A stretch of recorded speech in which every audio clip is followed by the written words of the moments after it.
অনেক বাংলাদেশের একটা হিউজ গ্রুপ অফ পপুলেশন নিয়ে সমাজ কল্যাণ মন্ত্রণালয় কাজ করে।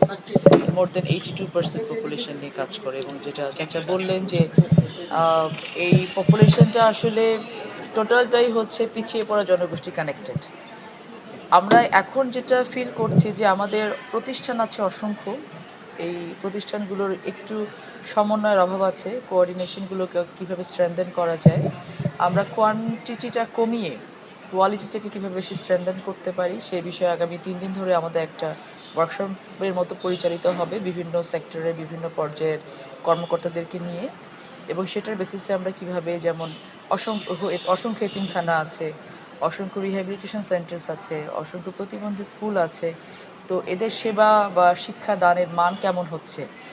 এতিমখানাগুলো ঠিকমতো পরিচালিত হচ্ছে কিনা, শিশু পরিবারগুলোকে ঠিকমতো কেয়ার করা হচ্ছে কিনা, ডে কেয়ার সেন্টারগুলো পরিচালিত হচ্ছে কিনা, প্রত্যেকটা সেক্টরকে ধরে ধরে এটার কোয়ান্টিটি কমিয়ে কিভাবে সবাইকে আবার একসাথে রিএলোকেট করে কোয়ালিটিটাকে বাড়ানো যায়। জনবলের অভাব আছে আমাদের, অর্থনৈতিকভাবে আমরা খুব বেশি স্বাবলম্বী না এই অবস্থায়, বাজেটে আমাদের বেশ কিছু সমন্বয় করতে হয়, সেক্ষেত্রে জনবলও নিতে হবে, সমন্বয়টাকে কীভাবে করা যায়। আমরা বেসিক্যালি প্রবলেমগুলো আইডেন্টিফাই করছি,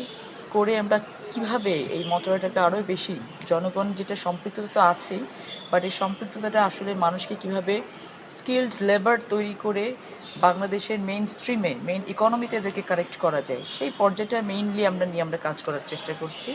তো এখানে বসে আমাদের কর্মকর্তাদের সাথে কথা বলে যেটা মনে হয়েছে, তারা প্রত্যেকেই সেটাই চাচ্ছে, যেটা আমরাও চাচ্ছি, বর্তমান সরকারকে সহযোগিতা করতে চাচ্ছি। তো আমরা মনে করি যে আমরা যে টিমটা এখন কাজ করছি একসাথে, এটা যদি আমরা 6টা মাস শুধু যেভাবে চেষ্টা করছি কাজ করার জন্য করতে পারি, তাহলে সমাজ কল্যাণ মন্ত্রণালয় একটি ভিন্ন রূপ নিয়ে পরবর্তীতে বাংলাদেশে আবির্ভাব ঘটবে, এবং সমাজের কল্যাণ বা রাষ্ট্রের কল্যাণ, যেটা আমাদের মেইন কাজ, এটাকে মানুষ ভিজিবল দেখতে পাবে। এখন ভিজিবল হয় না, অনেক কাজ করে, অনেক গ্র্যান্টস দেওয়া হয়, অনেক লোন দেওয়া হয়, মানুষের জন্য কাজ করে, কিন্তু ভিজিবল হয় না জিনিসটা। সো 6 মাস পরে দেখা যাবে যে ভিজিবলি সমাজ কল্যাণ মন্ত্রণালয় কতটা ভালো কাজ করতে পেরেছে, এটা মানুষের কাছে পৌঁছে যাবে, আশা করছি ইনশাআল্লাহ।